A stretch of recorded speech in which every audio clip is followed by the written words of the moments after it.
우리는 지난주에 한 여성이 중고 가게에서 슬라이드 프로젝터를 구입하고 그 안에 가족 사진 모음을 발견한 이야기를 전해드렸습니다. 물러앉은 통나무 오두막 깊숙한 곳, 1878년에 지어진 그 건물 안에서 전문가들은 문 위에 못으로 박혀있던 바랜 가족 사진을 발견했다. 얼핏 보면 평범했다. 부모, 아이들, 현관 옆에 앉아있는 게. 하지만 사진을 확대하자 액자 위의 디테일이 역사조차 직면할 준비가 되어 있지 않은 진실을 드러냈다. 넘버 11 스완 오두막 사진 1878년. 처음 보면 이 사진은 특별할 것 없어 보인다. 개척시대 가족이 통나무집 앞에 모여있는 모습이다. 7명의 인물이 자부심에 가득 차 딱딱하게 렌즈를 응시하고 있고 개 한 마리는 그들의 발치에 누워있다. 뒤편의 지붕은 잔디와 덤불로 덮여있다. 그런데 시선이 천천히 위로 올라간다. 문 위에 못으로 박힌 물체를 향해. 처음엔 작은 동물처럼 보인다. 어쩌면 토끼일 수도 있다. 하지만 자세히 보면 그 위치가 의도적이라는 느낌을 준다. 팔을 넓게 벌리고 몸이 거꾸로 매달린 채 전리품과 경고 사이에 놓인 모습이다. 전문가들이 1878년으로 기록된 이 사진을 오리건의 기록 보관소에서 발견했을 때 사진 옆에는 이렇게 적혀 있었다. 스완 가족 플랫 크릭 리지. 하지만 인구조사에는 스완 가족이 6명으로만 기록돼 있다. 한 여성 사라 스완은 사라진 상태였다. 역사가 데번 헤일과 알라나 머서는 같은 날 찍힌 두 번째 사진을 발굴했다. 가족들은 같은 자세로 서 있었지만 사라는 사라졌고 문 위의 형체는 달라져 있었다. 더 길고 더 무겁고 거의 사람처럼 보였다. 연구자들이 무너진 오두막을 다시 찾았을 때 문틀 안에 숨겨진 철제 상자를 발견했다. 그 안에는 더 작은 사진이 들어있었다. 루스 스완이라는 이름의 소녀가 오두막 앞에 혼자 서 있었다. 그녀 위에는 2개의 작은 신발이 거꾸로 매달려 있었다. 그 뒤에는 바랜 쪽지가 있었다. 용서해줘 루스. 카메라는 단순한 순간을 담은 것이 아니었다. 고백을 포착한 것이었다. 하지만 이 사진만이 어두운 이야기를 담고 있는 건 아니다. 역사를 통틀어 수많은 사진들이 인간성에 가장 소름 끼치는 진실들을 기록해왔다. 다음은 우리가 사는 세상을 다시 보게 만드는 10장의 사진이다. 넘버 10 수치스러운 어머니. 프랑스 1904 14년. 전쟁은 끝났고 프랑스는 기쁨에 들떴다. 교회 종이 울리고 깃발이 휘날리며 해방을 축하하는 사람들로 거리가 가득 찼다. 하지만 샤르트르라는 작은 마을에서는 또 다른 행진이 시작되고 있었다. 자유가 아닌 분노에서 비롯된 행진이었다. 그 중심에 한 젊은 여성이 있었다. 시몬 투소, 간머리를 밀린 채 아기를 가슴에 꼭 끌어안고 걸어가고 있었다. 양옆으로는 군인들이 호위했고 마을 사람들은 야유를 퍼부었으며 아이들은 눈을 크게 뜨고 따라오며 왜 웃음소리가 그렇게 잔인한지 이해하려 애썼다. 사진작가 로버트 카파는 그 장면을 영원히 기록했다. 시몬의 공허한 시선은 군중 너머 어딘가를 바라보고 있었고 그녀의 존엄은 이미 박탈당했으며 아이의 얼굴은 그녀의 팔 안에 반쯤 감춰져 있었다. 그녀는 23살이었다. 그녀의 죄, 독일 병사와 사랑에 빠진 것. 그녀는 조국을 배신하지도 않았고 이름이나 비밀을 넘기지도 않았다. 하지만 그해 여름, 프랑스 전역에서는 수천 명의 여성이 같은 운명을 겪었다. 집에서 끌려나와 공개적으로 머리를 밀리고 협력자로 낙인 찍혔다.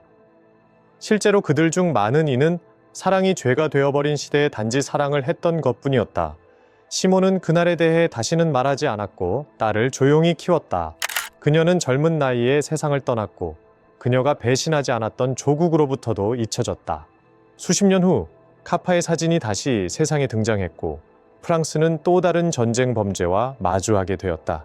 침략자가 아닌 자유를 주장하던 자들이 저지른 잔혹함. 넘버 9 바르샤바 게토의 소년 폴란드 1943년. 그 사진은 흐릿하지만 잊히지 않는다.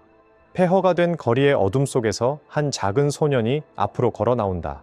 두 손을 높이 들고 항복의 뜻을 보이며 모자는 이마 위로 흘러내리고 코트는 말라버린 몸 위에 무겁게 걸쳐져 있다. 그의 뒤에는 나치 병사들이 총을 겨누고 서 있으며 얼굴에는 무표정한 냉정함이 서려 있다. 주변에는 아이를 낳는 여성들이 있고 그들의 눈은 굶주림과 공포로 텅 비어 있다. 이 순간은 1943년 봄 바르샤바 게토가 청산될 때 촬영되었다. 5만 명 이상의 유대인이 집에서 끌려 나와 트레블링카로 향하는 기차에 실렸다. 그 혼란 속에서 한 독일 사진가, 아직도 이름이 확실하지 않다, 셔터를 눌러 역사상 가장 소름 끼치는 장면 중 하나를 포착했다. 소년의 정체는 여전히 확실치 않다. 몇몇 역사가들은 그가 살아남았다고 추측하고 다른 이들은 며칠 내에 죽었을 것이라 본다. 하지만 그 진실은 이제 문서나 무덤 속에 있지 않다. 이 사진 속 그의 들린 손의 침묵 속에 살아있다. 병사들은 질서를 회복하고 불타는 도시의 통제력을 되찾는다고 믿었을지 모른다. 하지만 사진은 그들이 보지 못한 것을 드러냈다. 승리가 아닌 도덕의 붕괴. 전쟁은 승리와 용맹을 찬양하지만 이런 이미지는 그 이면을 드러낸다. 한 아이를 더 이상 아이로 보지 않고 적으로만 인식하는 그 정확한 순간을. 넘버 8. 벵골 대기근 인도 1943년. 1943년 유럽이 불타고 있던 그 해 벵골은 굶주렸다. 영국 식민 통치 아래 한때 벼가 무성하던 들판은 황폐해졌다. 당국은 이를 식량 부족이라 불렀지만 이를 겪은 이들은 알고 있었다. 그것은 재앙을 가장한 정책이었다. 캘컷에서는 한 어머니가 죽어가는 아이 옆에 쪼그리고 앉아 이마에 손을 얹고 있었다. 그녀의 눈은 텅 비어 있었다. 마차는 그날의 시신들을 실어 나르고 있었다.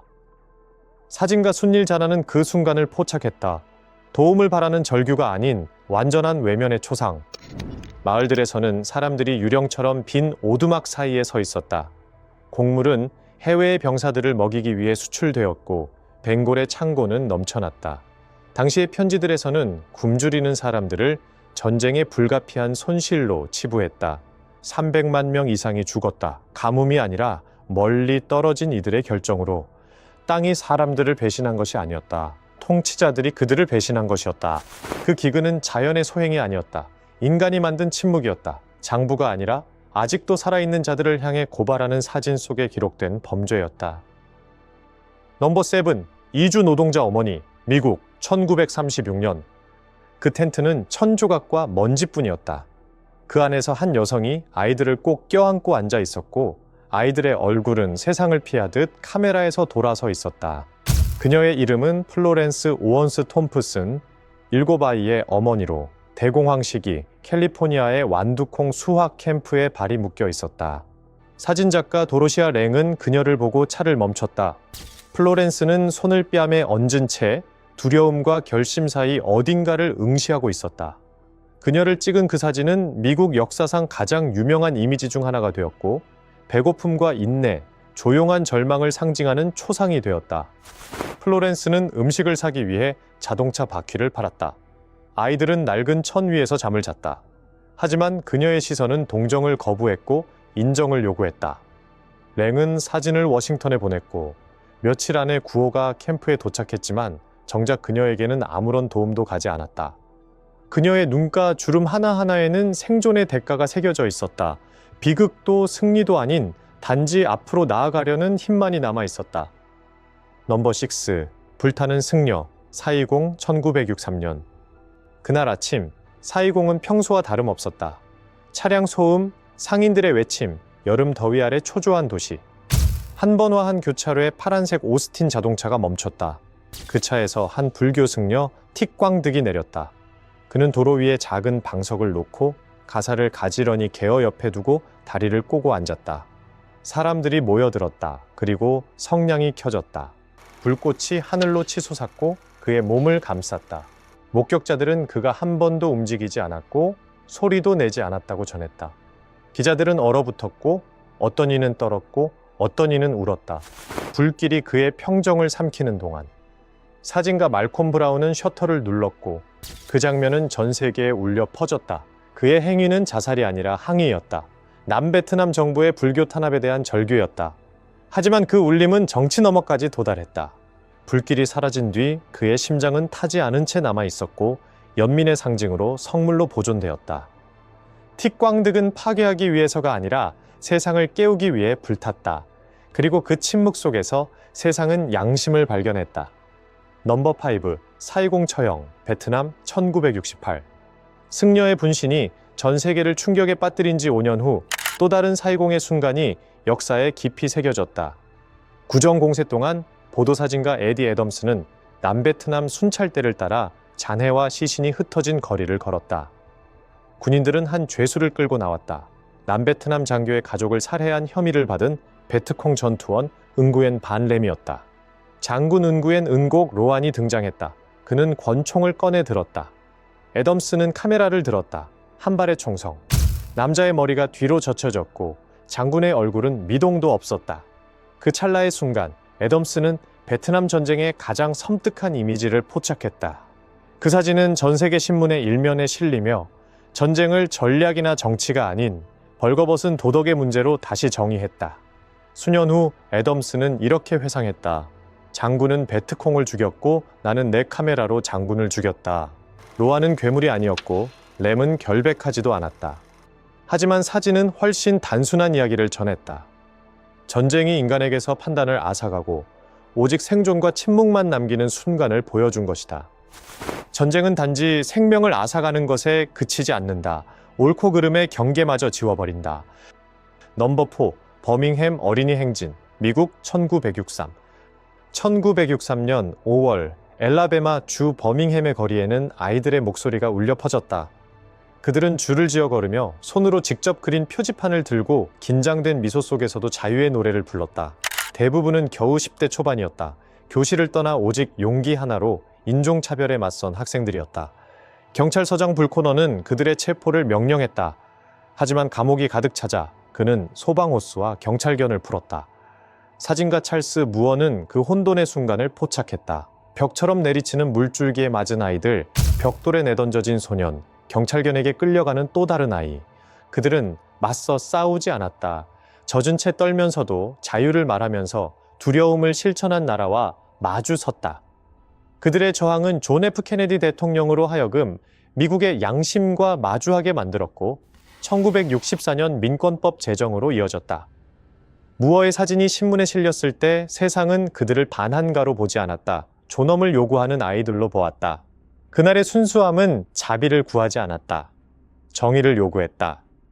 넘버 3. 여인과 소총, 팔레스타인 1988. 1987년까지 이스라엘의 점령 아래 살아온 팔레스타인인들의 분노는 20년 동안 쌓여왔다. 불법 정착지는 요르단강 서안과 가자지구 전역으로 계속 확장되었고 일상은 통행 금지와 검문소, 끊임없는 군사 통제로 가득했다. 그리고 결국 하나의 불씨가 모든 걸 바꾸었다. 1987년 12월 8일 가제서 이스라엘 트럭이 팔레스타인 차량과 충돌하며 4명이 사망했다. 자발리아 난민 캠프에서 폭동이 시작되었고 불길은 전역으로 번졌다. 그 뒤로 거의 6년 동안 봉기가 지속되었다. 팔레스타인인들은 돌을 던졌고 이스라엘군은 총으로 응수했다. 시위대는 구타당해 뼈가 부러졌고 수천 명이 체포되거나 고문받고 목숨을 잃었다. 1993년 오슬로 협정이 체결될 때쯤에는 최소 1000명의 팔레스타인인과 100명이 넘는 이스라엘인이 죽었다. 세상은 그 모든 과정을 카메라 렌즈를 통해 지켜봤다. 그중 하나의 사진은 1988년 2월 가제서 찍혔다. 폐차 잔해 뒤에 몸을 낮춘 병사가 소총을 겨누고 있다. 그 맞은편에는 검은 옷에 흰 스카프를 두른 팔레스타인 여성이 서 있고 손에는 돌이 쥐어져 있다. 그녀 뒤로 다른 여성들이 서 있다. 어떤 이는 외치고 어떤 이는 침묵한다. 로이터 통신 사진기자가 찍은 이 장면은 봉기의 본질을 한 장면에 담았다. 강철과 살, 권력과 저항의 대립이었다. 그리고 세상에 묻는 질문이었다. 두려움과 용기가 같은 거리에 서면 무슨 일이 일어나는가? 그녀는 이름 없는 이가 아니다. 도망치길 거부한 모든 어머니, 누이, 딸이다. 그리고 그는 얼굴 없는 적이 아니다. 그녀가 맞선 체제 그 자체다. 그 순간 사진은 정치가 아닌 무게의 문제로 변했다. 힘의 크기, 그리고 양심의 크기. 넘버 2. 헝가리 혁명의 소녀, 부다페스트 1956. 1956년 부다페스트. 소련 전차들이 폐허가 된 거리를 굉음을 내며 지나가고 연기가 도시를 뒤덮었다. 학생, 노동자, 어머니, 그리고 어린아이들까지 단지 훔친 총기와 불가능해 보이는 용기만으로 일어섰다.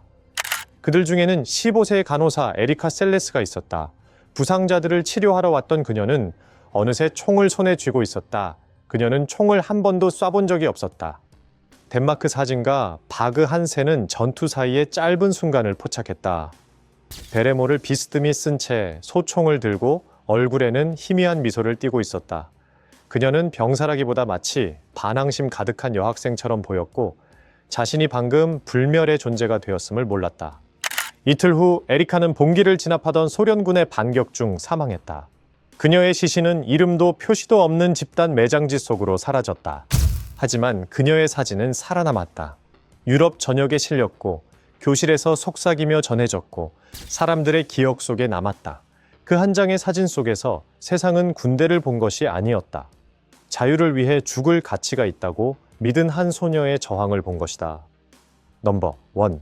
헤븐스 게이트 집단 자살. 1997년 3월 캘리포니아 렌초 산타페의 한 저택에 보안관들이 소음 신고를 받고 들어갔다. 그러나 그들이 맞닥뜨린 것은 정적이었다. 39구의 시신이 완벽한 질서 속에 누워 있었다. 모두 같은 검은 셔츠, 같은 나이키 운동화를 신고 얼굴 위에는 보라색 천이 덮여 있었다. 모든 침대 머리맡에는 여행용 태그와 작별 편지, 그리고 하나의 메시지가 놓여 있었다. 우리는 어웨이 팀이다. 그들은 마셜 애플 화이트가 이끌던 헤븐스 게이트 종교 집단의 신도들이었다. 그는 그들에게 구원이 헤일밥 해성을 따라오는 우주선 안에 있으며 육신의 껍질을 벗어던짐으로써 더 높은 존재로 승천할 수 있다고 믿게 했다. 현장의 사진은 피나 공포보다도 정적 때문에 더욱 섬뜩했다. 모든 침대가 정리되어 있었고 모든 시신이 마치 경건한 의식처럼 가지런히 놓여 있었다. 믿음이 두려움을 대신한 듯했다. 그 누구도 공포에 질린 얼굴을 하고 있지 않았다. 그들은 지구를 떠난다고 믿었다.